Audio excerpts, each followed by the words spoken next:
y bienvenido a la puerta abierta. Aquí estamos con el gran privilegio y el gusto de acompañarles en el último tramo de este día precioso de primavera aquí en Buenos Aires.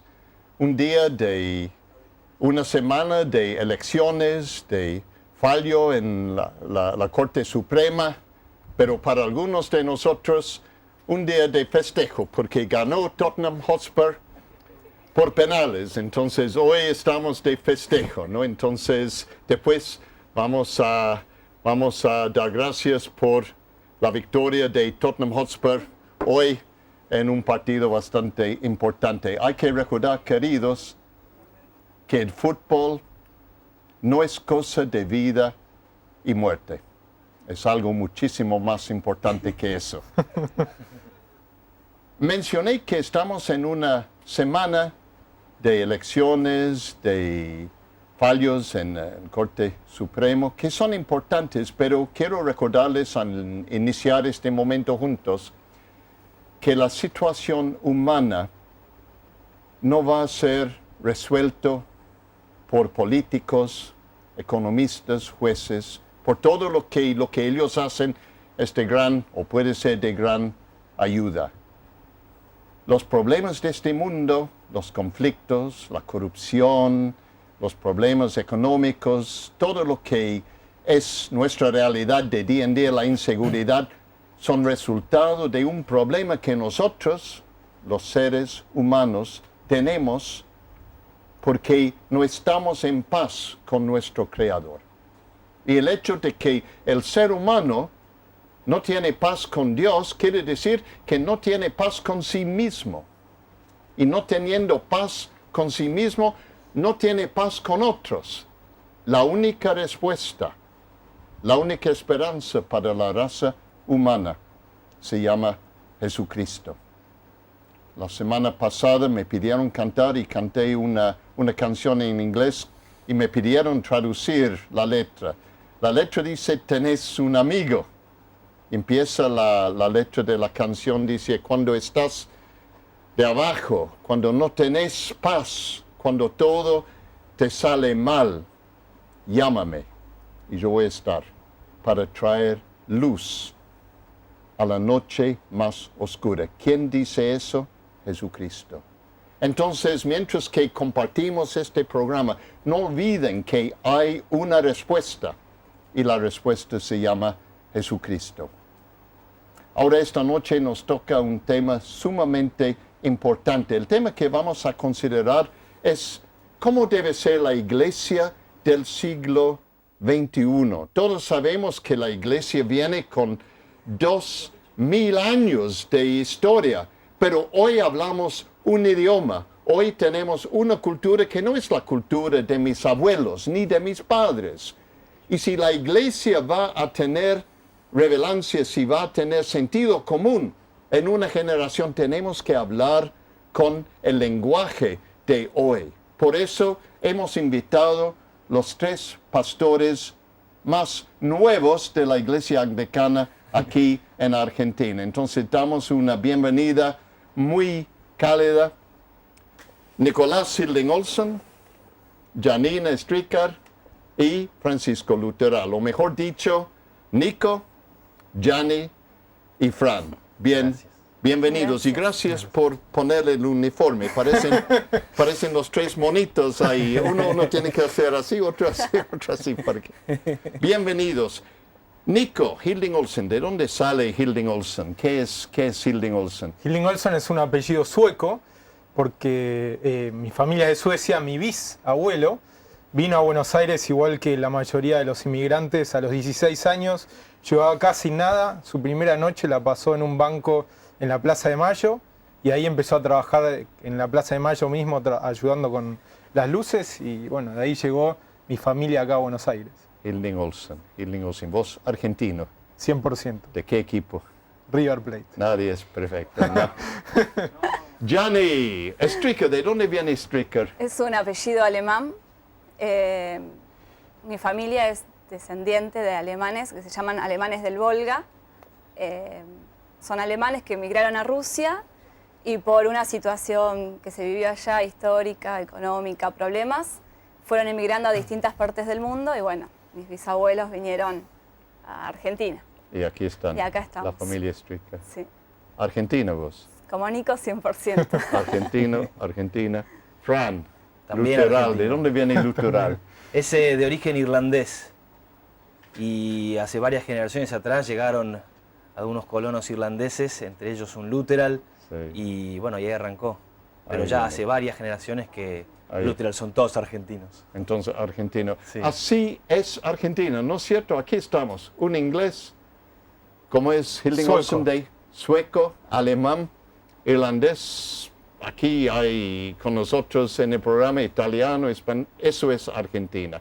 Pero no olvidemos, en Cristo todos somos uno. Estas cosas, accidentes de nacimiento, son cosas secundarias. Por eso el cristiano con otro cristiano tiene unidad en la parte más íntima de lo que es un ser humano. Nico, no te voy a pedir la edad porque no estamos aquí para complicar Zafamos. la vida, pero creo que sos más joven que mi hijo menor. Entonces, sos joven todavía. Cuando yo me convertí, salí del primer culto que asistí y ahí en la vereda, al terminar el culto, me esperaban todos mis compañeros y me dijeron, pero Greg, ¿qué haces vos aquí? ¿Qué haces? Estoy hablando de hace casi 50 años. Estoy hablando de un periodo en que todos éramos cool, modernos, cancheros. Pero, ¿por qué cristiano? No es una cosa, como me dijo un amigo mío una vez, bueno, ya de antes, cosa de los abuelos. ¿Tiene sentido ser cristiano con tu edad de joven? Sí, totalmente, porque es la verdad, porque Dios es real, entonces no importa el momento de la historia, Dios es el mismo. Entonces, así como vos te tocó cruzarte con tus amigos, creo que cada uno de nosotros en algún momento tuvimos ese encuentro con Cristo primero y después con nuestros amigos que nos rodeaban diciendo, ¿qué estás haciendo? Pero yo sé una cosa, yo sé que vos sos de una familia cristiana. Pero, ¿eso te hizo cristiano? No, en serio, mis padres se convirtieron cuando yo tenía 8 años, pero eso no me hizo necesariamente cristiano. Yo tuve mi conversión a los 16. Ya. O sea, tipo 12, 13 años dejé de ir a la iglesia porque ya me parecía un poco aburrida y después, por distintos motivos, encontré a Jesús en el camino y volví, ¿no? ¿Por qué? Dios no tiene nietos, nunca olviden eso. Yo tengo algo, 6 algo, que Dios no tiene. Dios no tiene nietos. El hecho de nacer en una familia cristiana no te hace cristiano, como dijo Billy Graham. Tú puedes vivir en un aeropuerto, pero eso no te hace un avión. No es cuestión de decir mis padres son cristianos. Cada uno tiene que tomar la decisión. ¿Y vos, Gianni, tu familia tenía algo que ver con la fe cristiana o cómo era? Bueno, mis abuelos siempre tuvieron una fe cristiana, pero bueno, cuando yo era chica, mis padres no iban a la iglesia, sino que iban para Navidad, como muchas sí. familias por ahí suelen hacer. Claro. Y con el tiempo, bueno, fueron conociendo al Señor y bueno, yo también. Y ahí, Fue como un proceso, porque de chiquita proceso. siempre quería ir a la iglesia y nunca me llevaban. ya. Si querías asistir y nunca Sí, y ibas. bueno, después ya cuando tuve la edad, empecé a ir con mi familia Ah, qué bueno. y sí, fue muy lindo el proceso ese, ¿no? Un proceso, eso también es importante porque algunos tienen un clic. Mi esposa, que ustedes conocen muy bien, Silvia, era de noche en día, Claro. pero con otros es un proceso. ¿Cómo para vos, Fran, fue todo eso? Y también un proceso largo de varios años de discernimiento y de búsqueda vocacional intensa. Yo no vengo de un contexto cristiano, mi familia más inmediata no era creyente, ni fui educado en un contexto cristiano. Más bien fue una búsqueda personal.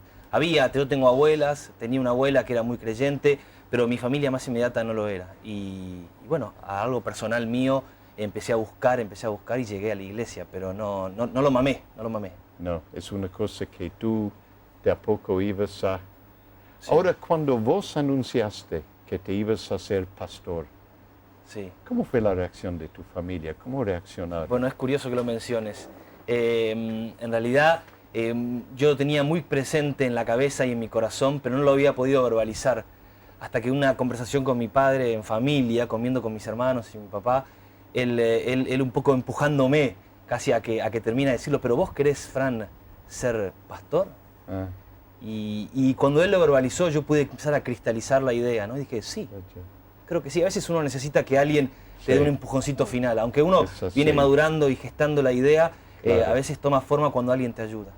Y cuando se lo dije a mi mamá, fue muy curioso, porque mi mamá, que viene de un contexto no religioso, se sorprendió. Me dijo, ¿cómo, pastor? ¿Qué es eso? ¿Los que ¿qué salen es en la eso? tele? Me dice. Los que piden plata por televisión. Uy, Es una imagen más bien del televangelista, por Sí, ahí, una sí, imagen sí. más bastardeada. un momento, Fran no va a pedir plata por televisión. Ok, no vamos a pedir plata. Sigue, Y Fran. esa imagen que ella Sí, tenía sí, en su sí. cabeza proyectó pensando que yo iba a hacer eso. Y en realidad, gran parte del proceso de vocacional también es aprender a explicar lo que uno hace Total. y así también entenderse uno mismo, ¿no? Especialmente en un contexto donde no Sí. es... Sí. ¿Cómo fue la reacción, especialmente vos siendo mujer? ¿Cómo fue la reacción de tu familia cuando salió este tema? ¿Cómo fue? ¿Fue una cosa de a poco o de golpe? O? La verdad es que desde el principio siempre tuve el apoyo de mi familia, de mis padres, de mi hermana, unos tíos que siempre, incluso desde antes de que yo me decidiera, ellos me decían, y yo que me dedica al pastorado, y yo decía, no, hasta que, bueno, realmente Dios confirmó eso y ahí me lancé. Pero realmente sentí el apoyo de la familia. ¿La familia te apoyaba? Sí, No, sí. no hubo ningún conflicto. No hubo ningún en la- inconveniente. Y Pero qué bueno. sí, la verdad es que sí, es muy importante eso, ¿no? De tener el apoyo De de la tener. familia. Claro. Es... Sí. Alguien nos pregunta, alguien que está mirando ahora, alguien de Corrientes, y voy a leer textualmente lo que preguntan. Si mandan preguntas que a mí no me gustan, no voy a contestar, no se preocupen, ¿no? Pero sí, por ser una pregunta, dice, ¿por qué usan cinta en el cuello? La última vez preguntaron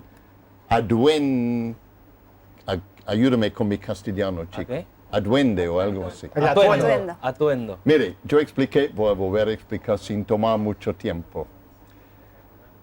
En la iglesia anglicana, como en muchas iglesias en Europa y Norteamérica, los pastores pentecostales, metodistas, luteranos, anglicanos, usan una cosa así para mostrar que son pastores en la iglesia. Empezó en la iglesia anglicana en el siglo XVII, cuando el pastor del pueblo puso un tipo de bufanda blanca por el cuello, sencillamente para mostrar que él era el pastor del pueblo. Ahora ponemos estas cosas, pero no nos hacen pastor y no son tan importantes, pero es una manera de mostrar nuestra identidad. Les cuento totalmente, no duermo con esta cosa. Cuando me pongo en la ducha tampoco, no es una cosa esencial. También gente aquí en Argentina me pregunta, pero eso no es una cosa católica. Sí, los curas, obispos usan eso también, pero ojo, primero fue la iglesia anglicana que inventó esta cosita. Nico, ¿vino como sorpresa a tu familia cuando dijo, che, voy a ser pastor? ¿Vino como sorpresa o susto o cómo fue? Y un poco sí, pero yo estaba haciendo una carrera más hacia el lado empresarial, estaba estudiando ingeniería y mi papá de chico siempre me decía, vos no podés ser maestro, no podés ser artista, no podés ser músico, tenés que ir por carreras que ganen bien. Entonces, de pronto cuando le dije que dejaba ingeniería y me iba hacia el pastorado, no le gustó mucho y costó un poco, fueron un par de meses tensos, pero después de un par de meses donde pudieron aceptarlo bien, dijeron, bueno, te vamos a apoyar y estamos muy contentos de lo que estás haciendo. Y sigue ahora con los años que sos pastor, sigue Sigue, sí. Sí. Lo van viendo y están contentos. Y te voy a hacer una pregunta puntual a vos, porque vos tenés esposa. ¿Cómo es para tu esposa ser esposa de pastor? Cuando ustedes empezaron a ¿cómo se dice aquí en Argentina? A salir. A salir. ¿Cómo fue? ¿Fue una barrera? ¿Fue un problema o ella estaba sin problemas? No, ella estuvo de acuerdo de un principio. Cuando nosotros empezamos a salir, yo ya estaba estudiando teología, así que ya sabía en qué se estaba metiendo. Y la verdad es que nunca fue un impedimento. Lo que pasa es que en nuestra iglesia justo, el rol de la mujer del pastor no es pastora, que pasa en otras iglesias. Entonces, ella puede diferenciar mucho mi rol con su rol. Ella en la congregación es alguien más y no es la pastora. Entonces, con eso negociamos bien y zafamos. Pero te cuento, hay que cuidarse. Hace 20 años, cuando me hicieron obispo, en el año 93, justamente en esta época, comienzo de noviembre de 93, me hicieron obispo. Y dentro de un par de semanas tuve que hacer un viaje, tuve que tomar un vuelo tempranito. Entonces salí de la casa en la oscuridad. El remisero muy contento, me dijo padrecito, estaba muy contento de tenerme a mí en el remis. Todo bien hasta que salió Silvia de la casa a las 4 de la mañana en camisón. Y me besó y me dijo, chao querido, que vuelve pronto, espero que todo esté bien. Tuve que sentarme 40 minutos en el remis con este remisero mirándome en el espejo. La mitad de tu mirada era de susto, pero charlamos. Yo pensé, ¿qué digo? Si hablo de la iglesia anglicana no me va a creer tampoco, ¿no? Entonces, una pregunta puntual. Vamos a empezar con vos, Fran. Sí. ¿Por qué la iglesia anglicana? ¿Por qué te hiciste pastor en la iglesia anglicana? Porque aquí en Argentina, la iglesia anglicana, estamos aquí 2 siglos, es una iglesia antigua. Empezó la iglesia anglicana cuando el evangelio llegó en las Islas Británicas en el 2º siglo, pero aquí hay muchos errores sobre la iglesia anglicana, ¿no es cierto? Por ejemplo, la gente automáticamente va a pensar que la iglesia anglicana es una iglesia inglesa, automáticamente por la palabra. También hay los que dicen que la reina es la autoridad máxima de la iglesia anglicana. Y además hay todo este diálogo sobre Enrique VIII que quería divorciarse, que nada que ver. Enrique VIII murió católico romano. No cambió su iglesia o su comunidad. Pero aquí yo a veces he dicho que la iglesia anglicana aquí en Argentina es el mejor secreto que hay. Pero, ¿por qué la iglesia anglicana? ¿Qué fue lo que te agarró a ti, Fran? Bueno, inicialmente hay un componente circunstancial. Uno nace en un determinado contexto, uno conoce al Señor en un determinado contexto, y para mí fue en una iglesia anglicana. Me invitaron a una iglesia anglicana por un amigo y ahí yo empecé a dar mis primeros pasos en fe. Y al principio uno nace de donde es, no elige dónde. Pero después de un tiempo, cuando ya empezás a transitar, empezás a decir, bueno, ¿y por qué estoy acá entonces? Está bien, arranqué acá, porque acá nací, acá conocí. Pero después empezás a preguntarte. Y es una pregunta que me gusta que me pregunten, porque me gusta hablar de la iglesia anglicana. Para mí es una iglesia sana. Es una iglesia sana y equilibrada. Me gusta una definición que escuché una vez, es una iglesia que admite a otras iglesias como iglesia. Entonces, una iglesia que puede aceptar a otras denominaciones como también válidas expresiones del cristianismo donde hay verdadera adoración, es una iglesia que tiene un buen entendimiento de sí misma y de otros. Y eso me parece sano. Te paro un momento ahí porque es muy importante lo que está diciendo aquí Fran. La iglesia anglicana nunca pretendía ser la iglesia, sino parte de la iglesia. Claro. Y ser parte de la iglesia implica que hay otros que son cristianos, pero no son anglicanos. Y eso es importantísimo porque la iglesia es como el cuerpo humano. Hay oreja, hay ojo, hay mano, no. Hay distintos dones, distintas maneras de ser cristiano. Exacto. Específicamente, ¿cómo funciona esta diversidad en tu experiencia? Tú hiciste algo de estudio en Gran Bretaña, tuviste la oportunidad de ir a estudiar. ¿Cómo fue tu experiencia en ese sentido, de esa diversidad? Bueno, la diversidad se ve en todos los niveles, por decirlo de alguna manera. Las congregaciones son diversas. Hay iglesias anglicanas que apuntan a diferentes partes de la sociedad, en diferentes regiones, vas a encontrar diferentes ideas o pensamientos dentro de la misma congregación. Hay una cosa que caracteriza a la iglesia anglicana, que es que hay un espíritu de unidad en la diversidad. Y vos en la congregación podés encontrar gente que aún no puede estar de acuerdo en ciertos aspectos, pero igual juntos adoran al Señor. Y eso es impresionante, eso es un lindo testimonio de entender la riqueza que hay en los distintos, pero al mismo tiempo el valor que tiene estar unidos. Hay un aspecto de la iglesia que es sumamente importante. La iglesia como Cristo lo formó, no es una secta. No es un lugar en que todos tenemos que ser iguales. Sí. Si tomamos como un ejemplo los 12 apóstoles, Claro. había una barbaridad terrible. Inclusive no iba a ser nada fácil tener a los 12 con Cristo sentados en la misma mesa, porque cada uno tenía, aparte del temperamento, pero ideas distintos. Entonces es importantísimo reconocer que lo que tenemos en común Sí. no nos hace idénticos en la forma de vivir y de practicar la fe, ¿no? Una diversidad, pero también unidad, porque hay congregaciones que son bastante sectarias. Claro. Así, yo me acuerdo muchas veces me invitaron a predicar en una iglesia, no aquí en Inglaterra, y yo predicaba, pero yo no tenía el vocabulario de ese grupo. Tenía un mensaje bíblico, tenía una relación personal con Dios, tenía una prédica, pero mi vocabulario no era de ese grupo. Nunca olvido, el pastor, la persona que me invitó, me llevó a casa después del culto Sí. y me dijo puntualmente: Greg, antes de despedirnos, ¿vos sos cristiano? Sí. ¿Naciste de nuevo? ¿Tuviste una conversión? Sí. ¿Crees la Biblia? Sí. ¿Has recibido el bautismo en el Espíritu Santo? Sí. ¿Predicas el Evangelio? Sí. ¿Qué haces vos en la iglesia anglicana? Me dijo.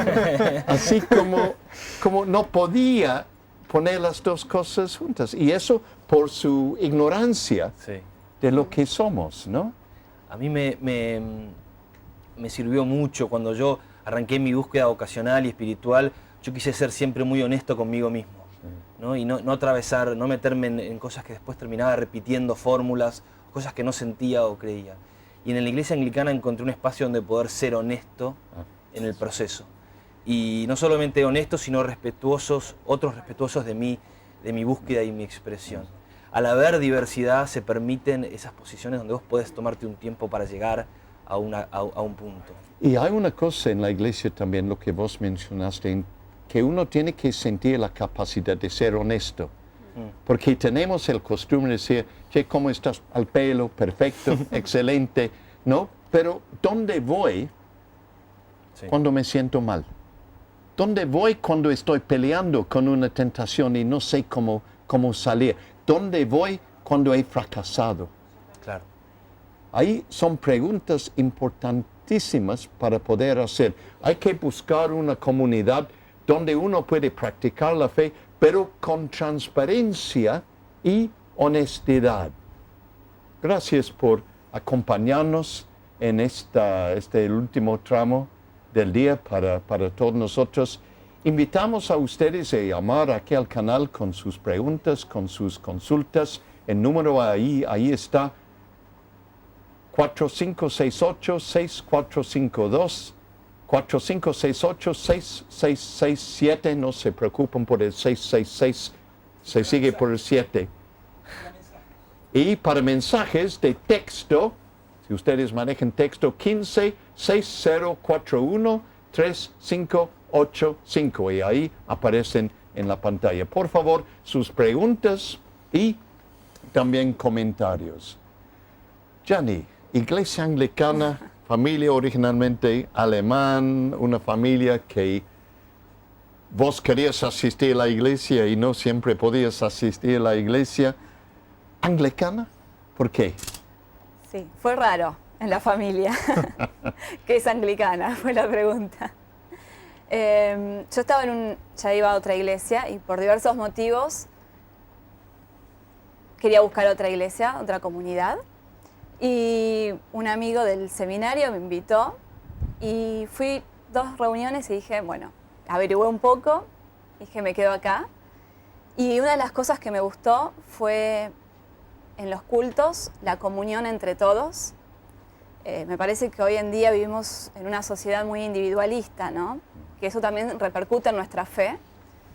Y cuando en los espacios de culto se puede compartir entre todos una oración, la lectura de la Biblia juntos, me parece que son espacios que contribuyen a generar unidad Sí, en la búsqueda de Dios. sí, sí, sí.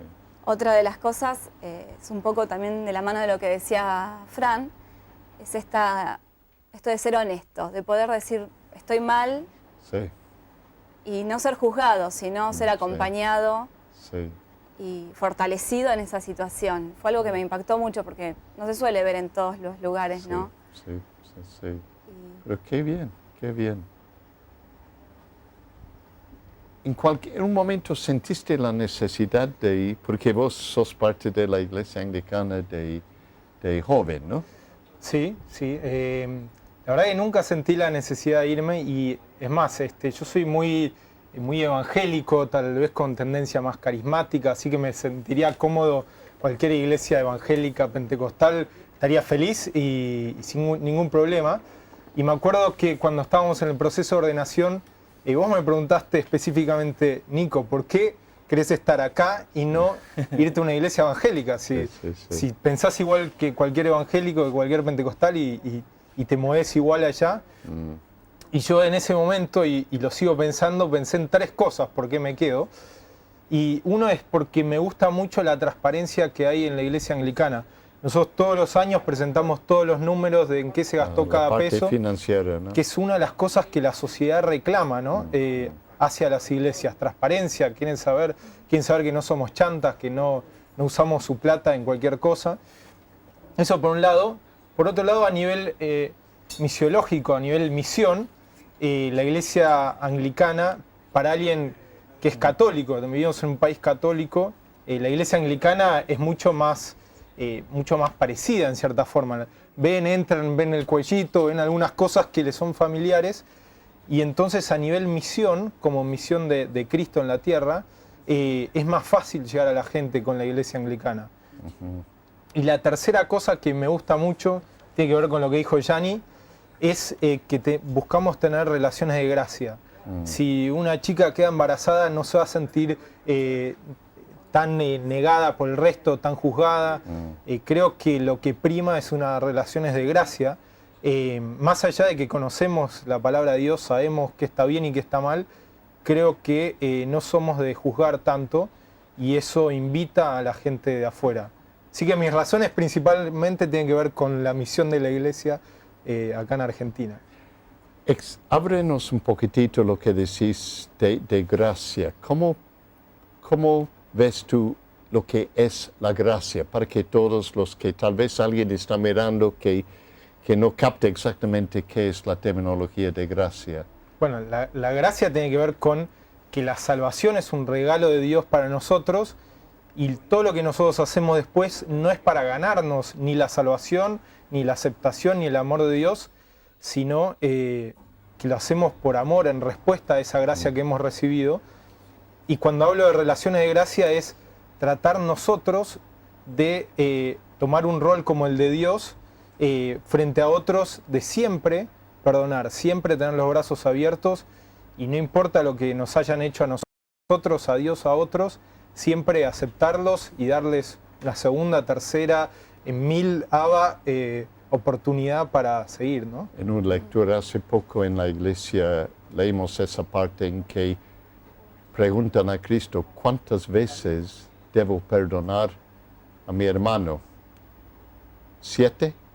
Y la respuesta es 7 por 7, que quiere decir en el lunfado del arameo de ahí, siempre hay que perdonar, siempre hay que perdonar. Estamos recibiendo comentarios y preguntas muy agradables. Siguen llamando y mandando. Tengo aquí una pregunta muy puntual y una pregunta así fascinante de Alicia de Branston. Hola Alicia, que Dios te bendiga mucho. Gracias por mirar el programa. Pide si podemos contestar por qué en el caso de ella habla de su hermana, habla en lenguas en la iglesia. Ahora es un tema polémico, pero el día de Pentecostés, cuando Dios mandó el Espíritu Santo, la gente, los discípulos y los demás que recibieron el bautismo en el Espíritu Santo hablaban en lenguas. En ese entonces hablaban idiomas que los demás podían entender. Después leemos en 1 Corintios que el don de lenguas es una manera de adorar a Dios en otro idioma que no hemos aprendido. Es una cosa que puede ser abusado, pero también es parte de la expresión bíblica de la fe cristiana. Yo, por ejemplo, oro en privado en lenguas y a veces ha sido de gran bendición para mí en momentos difíciles de poder usar el don de lenguas. Otros a veces hablan en un culto en lenguas y alguien da la interpretación. Como digo, es una práctica que requiere disciplina, pero es algo bíblico. También preguntas por qué el diezmo. El diezmo es un concepto del Antiguo Testamento en que el pueblo de Dios tuvo que dar la 10ª parte de lo que ellos tenían a Dios. Nosotros en la iglesia creemos que debemos dar todo a Dios, pero es una buena práctica dar la 10ª parte oficialmente para tener disciplina en eso. Pero la iglesia no tiene derecho de decir no puedes ser miembro si no das tu diezmo. Esto es una cosa personal. Y como dijo Nico, la iglesia tiene que ser transparente. Tiene que poder decir, estas son las cifras y este es lo que hacemos con el dinero. Pero es una buena pregunta, pero diezmo es parte de la práctica del Antiguo Testamento que seguimos usando en estos días. Yolanda de Mendoza, hola Yolanda, que Dios te bendiga, qué linda ciudad Mendoza. Pregunta por qué hay tantas iglesias. Bueno, es una buena pregunta. Actualmente son 35,000 denominaciones mundialmente. Y voy a usar una palabra fuerte, es una vergüenza.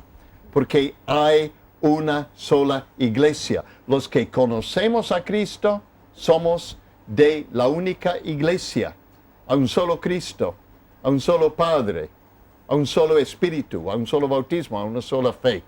Pero lastimosamente el ser humano a través de los años se pone a dividir y el gran problema actual es un problema de conocimiento de la Biblia. Tenemos mucha gente que habla mucho, pero conocen poco de la Biblia y poca gente que tiene el deseo de sentarse y charlar juntos para encontrar la unidad. Pero es un tema para orar. Gracias por la pregunta, Yolanda. Estamos nosotros viviendo en el siglo XXI. No es lo mismo que el siglo XX. No es el mismo que el siglo XIX, XVIII. Pero hay aspectos de la iglesia que no cambian. Antes de ir con la pregunta, ¿qué tiene que cambiar ahora para que podamos hablar un lenguaje entendible a nuestra cultura? Porque ahí vamos a preguntar, ahí vamos a consultar. Pero primero, ¿qué es lo esencial? ¿Qué es lo que sí o sí no puede cambiar en nuestro mensaje? ¿Qué es en un mundo relativista? En sus estudios habrán captado que actualmente la filosofía principal del mundo es que no hay una verdad absoluta. Yo hice una misión en Inglaterra en un momento en una universidad y hablé con un chico sumamente inteligente. Y él me dijo textualmente, me encanta lo que estás predicando, pero no creo que hay una verdad absoluta. Y yo le dije, ¿Estás seguro de eso? Y me dijo, absolutamente. Ahí está el tema. El momento en que yo digo algo con certitud es un absoluto. Entonces, ¿qué no cambia? ¿Qué si vos mañana podrías ir a un lugar donde hay un otro idioma, otra cultura totalmente distinto? ¿Qué tendrías tú como algo que no cambia, Fran? Algo que sí o sí tenés que compartirlo. Sí. Y prepárense ustedes para ir. Antes de responderte, me gustaría aclarar que muchas veces pasa que cuando pensamos en iglesia del siglo XXI significa hacer una nueva iglesia, ¿no? Y tirar lo viejo y arrancar de cero nuevamente. Y eso es un error un poco a veces omnipotente. En realidad la iglesia puede renovarse, reinterpretarse o incluso ser mirada o desde el aporte de gente joven y fresca, pero ya continuamos algo que nosotros nunca arrancamos, sino que arrancó Cristo. Entonces es de entender que ese siglo XXI no echa por tierra todo lo anterior, sino que desde lo anterior se acerca al mundo de hoy. Buen punto. Me parece que hay algo que sí que son constantes que se mantienen. La verdad de Cristo es constante y como buenos protestantes nuestra base bíblica se mantiene firme y debe mantenerse firme. Cristo y la base bíblica. Exacto. Muy bien. Creo que corremos el riesgo de perder el norte si nos sacamos de encima estas cosas. Es un buen punto. Y- Entonces, hay algo absoluto. Sí, claro. Cristo es absoluto. En realidad, Cristo no cambia. Exacto. En realidad, si no hubiera nada absoluto, entonces caeríamos inevitablemente en un cinismo o en un sinsentido. Y me parece que hay dos opciones. O todo lo que sucede, sucede por mera casualidad y es una carambola de sucesiones, pura casualidad, o en realidad existe algo, una verdad que trasciende las cosas. Eso es un punto tan importante, ¿no? Porque cuando el racionalismo no descubrió una respuesta, descartaron la idea de una respuesta absoluta. Claro. Sencillamente porque el racionalismo no nos dio una respuesta, Sí. Claro. descartamos. Y con eso entramos en posmodernismo y relativismo. Pero Cristo no es relativo. Es el mismo Cristo que existe afuera de... No, buen punto. Creo que además el esconderse detrás de la idea de que no hay una verdad absoluta propone una ambigüedad que no resuelve en algún Ahí está. sentido. Entonces, a veces, si bien es una postura válida poder sostenerse desde ese lado, creo que podés caer en un cinismo que esconde el tomar la decisión. En algún momento sos enfrentado con la realidad. O considero que todo es azar, o no lo considero. Parece una Sí. pequeña diferencia, pero hace toda la diferencia. Pero es la diferencia de la base. Exacto. Aparte, sin repetir lo que está diciendo aquí, Fran, ¿qué más ves tú como de esencial? Sí, yo creo que una de las cosas es no perder de vista la gracia de Dios, sumado a lo que él decía, ¿no? De la centralidad de la cruz Sí, sí. y que es por gracia de Dios que podemos tener la salvación. Y me parece que es una de las cosas que no tenemos que perder, ¿no? Tampoco el tema de la gracia. Sí. Todos necesitamos la cruz Sí. y todos necesitamos la gracia de sí, Dios. y la palabra de Dios, ¿no? La escritura. Sí. Creo que hoy en día es como que se está perdiendo un poco, que, como decías vos hace un rato, la gente por ahí está perdiendo un poco esto de Sí, concentrarse en lo que es la escritura, en estudiarla, sí, y muchas veces se caen en aspectos más psicológicos, más de las emociones, sí. y descuidamos una parte importante que es Mañana escritura. conmemoramos Lutero, ¿no? Mañana es el momento en que conmemoramos Lutero y es importante reconocer que hoy sí tendremos que pelear esta batalla. ¿Cuánta gente tendría la menor idea de lo que se trata? Sí. Por ignorancia total, porque van a decir, bueno, salvación es por gracia, es por... No van a entender ni el contexto de la pregunta, ¿no? Claro. Por eso, ¿vos tenés algo para añadir, Nico, a Sí. lo esencial? Yo creo que lo esencial es lo que nos hace cristianos. Si pensamos la iglesia del futuro, ¿qué no puede perder? Es lo mismo que nosotros reconocemos hoy para decir, bueno, este es cristiano y este no. son como los límites dentro del cristianismo. Y creo que, aparte de lo que dijeron ellos y lo que hablamos de Lutero, de sola fe y sola escritura, creo que lo que la iglesia no puede perder es la experiencia con Dios. A veces en circuitos también más protestantes nos volvemos muy literales o muy de leer la Biblia, pero nos perdemos a veces de experimentar a Dios. Y entonces se nos endurece el corazón en cierta forma y podemos ser como los fariseos de la época de Jesús, ¿no? De saber mucho, de leer mucho, pero de no experimentar a Dios, su gracia, su amor, su presencia. La experiencia. Sí, porque es posible tener todo cerebralmente y no vivir la experiencia. Eso ocurre a veces en los seminarios, ¿no? Sí. María Grande de Entre Ríos justamente habla de Lutero. Bueno, gracias por recordarnos de eso y es un buen punto. En un momento hay que recordar la historia porque la reforma de la iglesia fue un momento importantísimo en la historia de la fe cristiana y debemos siempre reformarnos. Cada cristiano tiene la responsabilidad de leer la Biblia diariamente y constantemente ser renovado, primero en el espíritu de la mente, pero también en nuestra manera de vivir. Hay que nacer de nuevo, sí, pero hay que volver a nacer de nuevo constantemente para poder vivir. Sergio de Floreasta tiene una pregunta bien puntual y bien personal que voy a permitir y voy a ver que me contesten, pero ¿recuerdas cuando ellos contestan que están en presencia de su obispo? Entonces ¿cuál es el estado civil de los invitados? Pregunta Fran, ¿qué es tu estado civil? Yo estoy de novio. Está de novio. ¿Querés mencionar el nombre del...? Agustina. Le mando un beso a Agustina. Excelente. Gianni, me hago descendido. ¿Qué es tu estado civil? Yo también estoy de novia. ¿Con? Andrés. Hola, Andrés. También le mando un beso, si no. Muy bien. Sí, excelente. ¿Y vos tenés una Yo creo esposa? que Sergio no estaba interesado ni en Fran ni en mí, pero yo estoy casado hace 2 años y medio con Sonia. Con Sonia.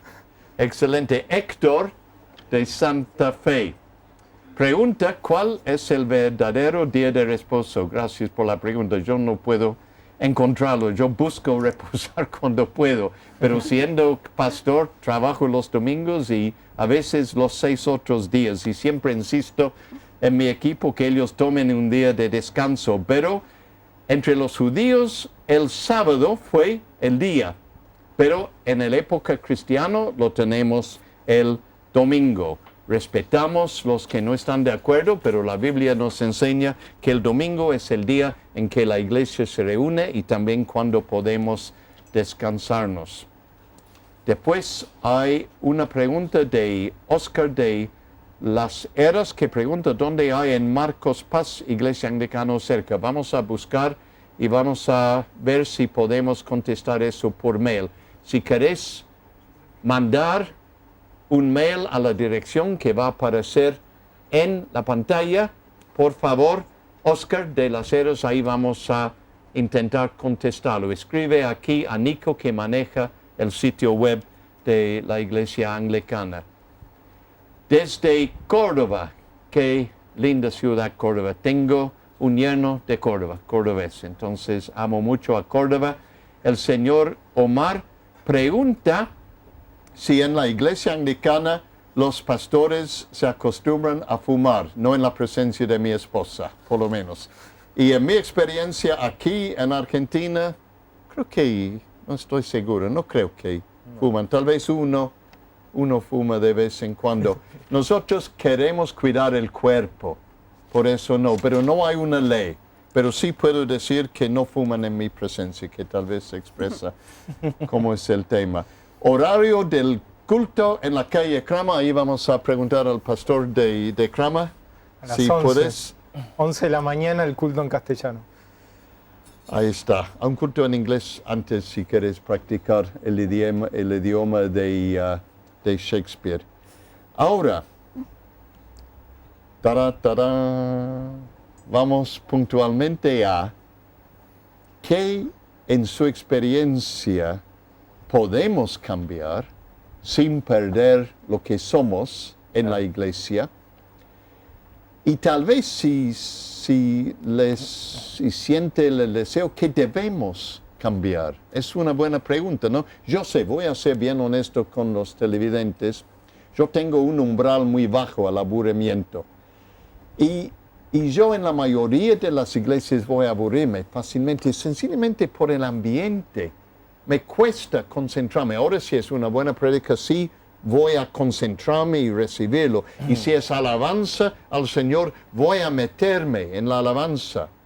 Pero muchos cultos no aguanto, sencillamente porque, no voy a decir es como que son un abuso, pero no toman en cuenta la realidad de lo que es un ser humano. Entonces yo creo que la iglesia actualmente tiene que considerar qué ocurre en la vida de una persona que de repente entra, que sabe muy poco. Sí. ¿Y cómo va a desatar ese nudo de lo que es la fe cristiana? Yo doy gracias al Señor por lo que yo aprendí de niño. Sí. Porque pude entender algo cuando empecé a considerar el Evangelio. Pero yo me convertí, yo era rockero, tenía pelo largo, empecé a asistir a una iglesia y sentí un rechazo sencillamente por el pelo largo, la guitarra y mi forma de ser, porque era súper tradicionalista. Después las cosas empezaron a cambiarse un poco y me sentí un poco más en casa, ¿no? Convencí también al pastor que Jesús también tenía barba y pelo largo, ¿no? que no podía negar. Pero, ¿qué cosas para ustedes en este momento pueden cambiarse y es importante cambiar? Empezamos con vos, Nico, dando tiempo a ustedes para pensar más. Considerar. Les toca pensar. Yo creo que lo que se puede cambiar es todo menos la esencia. Como poder se puede cambiar todo menos lo esencial. Hablamos de lo esencial recién, que tiene que ver con la experiencia con Dios, con la fe que tenemos. Eso es lo que no se puede tocar, pero el resto puede cambiar todo. Las formas, dónde nos juntamos, cuándo, qué hacemos los domingos. Mientras que haya adoración a Dios, mientras que se esté enseñando la palabra de Dios, se puede cambiar todo. No creo que sea necesario cambiar todo, no creo que sea bueno cambiar todo. Creo que tenemos muchas cosas en nuestros cultos que son muy positivas y que no hay que tirar todo al tacho de basura y empezar a lo nuevo, pero sí creo que todo es cambiable mientras que se mantenga la esencia. Claro. Y yo creo que lo que hay que cambiar depende mucho de la iglesia en la que estamos, la cultura, el contexto. Si estamos en una iglesia con mucha gente joven y estamos tocando los himnos antiguos, bueno, un despertador por favor y cambiamos la música.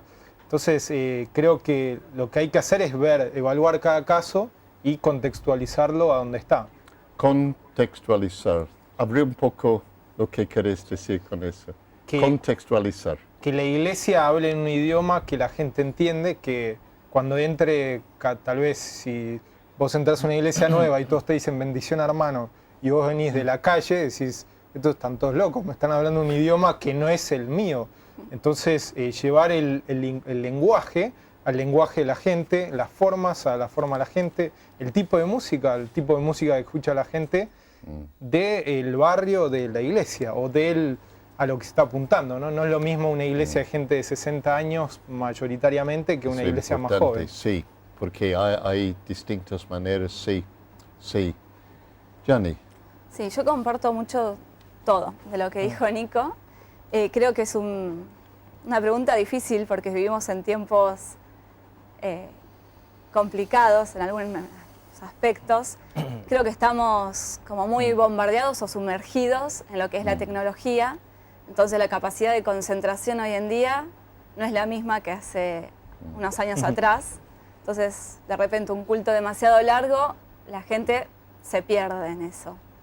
Entonces creo que tenemos que pensar y adaptarnos a ciertas características de nuestro tiempo, pero como decía Nico, sin perder lo central, sin perder el anunciar el Evangelio, sin perder cosas que son propias de nuestros cultos y que son ricas, que tienen un contenido que ya vienen de años y que nos enseñan, que nos mantienen en la fe y que nos hacen crecer, sin dejar eso a un lado, tratar de ir acomodándonos Y creo que una de las cosas que también para este tiempo la iglesia tiene que tener es una actitud de diálogo, ¿no? Es Sí. como hablar con la sociedad, en los ambientes culturales, en la política, pero siempre, repito, sin perder Sí. lo esencial, sin perder Total, sí. la centralidad en la cruz de Cristo. Me Sí, parece de que la cruz. No, gracias, Gianni. Fran. Para mí es importante entender que en la misma línea de lo que decían ellos, que hay cosas con las que se pueden cambiar, que está permitido cambiar. Hay cambios que son más de maquillaje, más estéticos, ¿no? No nos volvemos una iglesia distinta porque nos compramos un cañón y un proyector. Sí. Pero eso sí puede sumar y agregar, ¿no? Por supuesto. Ahora también tenemos que animarnos a veces a sacarnos viejos trajes y ponernos nuevos trajes. A mí particularmente me gusta mucho trabajar, o me gustaría poder trabajar más en la manera en que enseñamos la fe y la manera en la cual la comunicamos. Hoy en día la mayoría de la gente no se acerca a una iglesia, para mí, porque la iglesia no tiene ninguna injerencia en su vida. ¿Para qué? ¿En qué me cambia? Sí. ¿Qué me va a dar? Sí. Todo lo que necesito me lo da otras cosas, ¿no? Iglesia deja de ser punta de lanza y pasa a ser reactiva y va persiguiendo detrás lo último para poder ser efectivos, y en realidad no debe ser así. Me parece que tenemos una posibilidad de poder realmente estar presentes en la experiencia vital de las personas.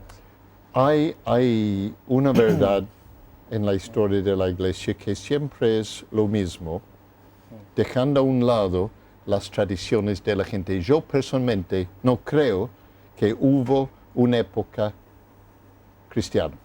Yo no creo que hubo un momento en que el mundo era muy cristiano. Yo creo que en realidad había por muchos siglos una iglesia institucionalizada, pero las vidas de las personas no eran un reflejo de la fe cristiana. Yo creo que la cosa que siempre ocurre es o la gente va a la iglesia porque conoce a alguien, porque te conoce, Sí. a vos o a vos o a vos, y algo en tu vida toca a la persona y de a poco empieza a tener interés de acompañar, pero cruzar el umbral es difícil, Sí. es complicado, entra.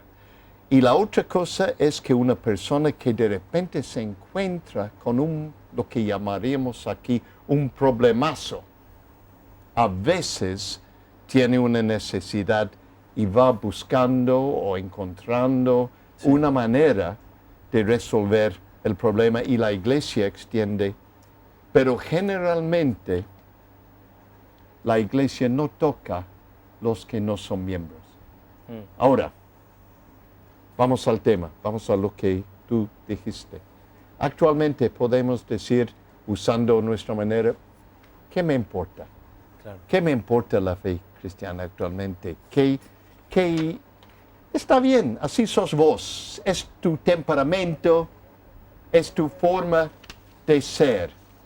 Hay una manera en que podemos, abriendo las puertas, abriendo las ventanas, realmente atraer gente.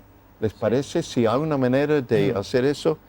Yo creo que la gente dejó de sentirse atraída porque se dio cuenta que en algún momento era un discurso que no estaba siendo encarnado propiamente por quienes lo pronunciaban. Entonces, habiendo tanta información, tantos datos, en realidad se dieron cuenta que el mensaje parecía vacío porque quienes lo comunicaban no lo vivían. Y hoy en día, en la era de la información que tenemos, que vivimos, donde hay un montón de información sobre todas las religiones y cultos que pueden haber, en realidad pararse como un locutor más entre tanto ruido no distingue. Ahora, ¿qué sí atrae? Atrae lo que es genuino, atrae lo que es verdadero, atrae lo que es real. Entonces, como la necesidad de la sed existencial existe, la búsqueda de lo trascendente sigue estando en el ser humano, en realidad nos encontramos con un ser humano que sigue teniendo la misma necesidad que tuvo siempre. No es que ahora ya no necesita más la iglesia. Lo que pasa es que está tan abrumado por tanta información que siente que todos son discursos vacíos o discursos que compiten. Y en realidad lo que surge como bueno y verdadero es lo que en la experiencia es vital y es bueno, ¿no? Interesante que hemos recibido un montón de mensajes, muchísimos mensajes de personas que nos agradecen el programa. Bueno, muchas gracias por mirarlo y gracias a este grupo por poder hablar en una manera que obviamente está llegando a los... Hay aquí varias preguntas, pero más hay mensajes de ánimo y de agradecimiento. Muchísimas gracias por escribir y que Dios les siga bendiciendo, siga acompañando a este programa, porque la verdad, los que conocemos la realidad aquí en Argentina, sabemos que hay pocos programas como el programa que estamos haciendo hoy. Entonces, gracias a ustedes por apoyar, gracias al equipo que hace el programa, que yo les aseguro, ustedes no ven las caras de la gente aquí, yo veo las caras, son personas excelentes, son hermanos en la fe, son amigos fantásticos y además saben cómo apoyar gente que apoyan equipos de fútbol como Tottenham Hotspur, que para mí es lo máximo. Me han pedido terminar con una canción, pero para volver a cantar lo que canté la semana pasada, porque aparentemente cayó muy bien entre ustedes. Es una canción que voy a repetir, que dice: cuando estás mal, llama y yo voy a estar. Y eso es, vos tenéis un amigo que es Cristo, no olvides esto.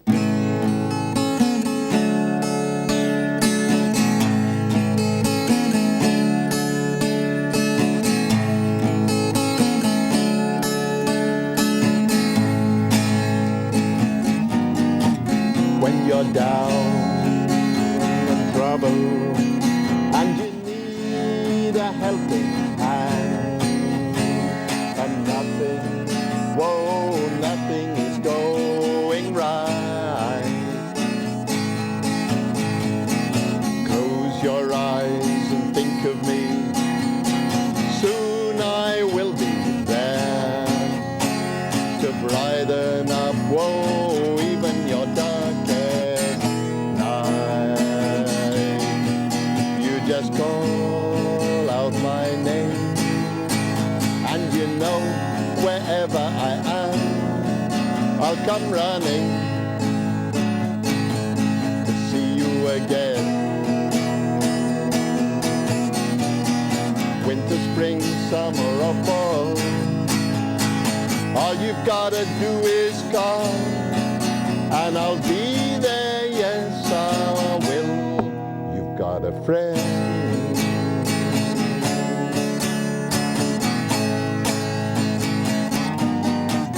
When the sky above you should grow dark and full of cloud, and that old north wind should begin to blow, you keep your head together, call my name out loud, and soon you'll hear me knocking upon your door. You just call out my name, and you know wherever I am, I'll come running to see you again. Winter, spring, summer or fall, all you've gotta do is call, and I'll be there, yes I will. Now ain't it good to know you've got a friend? 'Cause people can be so cold. They'll hurt you, yes, and desert you.